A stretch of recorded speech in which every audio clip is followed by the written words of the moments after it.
తిరుమల తిరుపతి దేవస్థానం వివిధ ట్రస్టులకు ఒక్కరోజే రికార్డు స్థాయిలో విరాళాలు అందాయి. దాతల ప్రివిలేజెస్ విధానంలో టీటీడీ మార్పులు తీసుకురానున్న నేపథ్యంలో దాతలు ఒక్కసారిగా పోటెత్తారు. పాత విధానం ద్వారా లబ్ది పొందేందుకు జూలై 14న ఏకంగా 96,98,00,000 విరాళాలు టీటీడీకి సమకూరనున్నాయి. ఇక నూతన పాలసీ అమలుకు ముందు విరాళాలు అందించిన వారికి పాత విధానం ప్రకారమే ప్రత్యేక సదుపాయాలు కల్పిస్తామని టీటీడీ ప్రకటించడంతో దాతల నుంచి భారీ స్పందన వచ్చింది. ఇక 2,460 మంది దాతలు విరాళాలు అందజేశారు. ఇందులో అత్యధికంగా 2,354 మంది భక్తులు ఆన్లైన్ ద్వారా, 106 మంది భక్తులు ఆఫ్లైన్ లో విరాళాలు అందించారు. ఒక్కరోజే అందించిన విరాళాలపై అధికారులు వివరాలు వెల్లడించారు.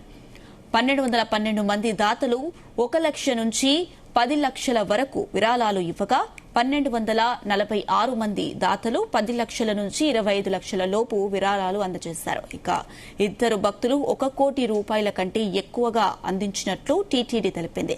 ఇక నూతన పాలసీ అమలుకు ముందే దాతల వివరాలను లెక్కలను అధికారులు వెల్లడించారు. జూన్ 26 నాటికి 1,97,888 మంది దాతలు నమోదు చేసుకున్నారని తెలిపింది. ఇక 1 లక్ష రూపాయల విరాళం ఇచ్చిన వారు 1,50,000 మంది ఉండగా 10 లక్షల విరాళాలు ఇచ్చిన దాతలు 22,000 మంది ఉన్నట్లు అధికారికంగా వెల్లడించారు.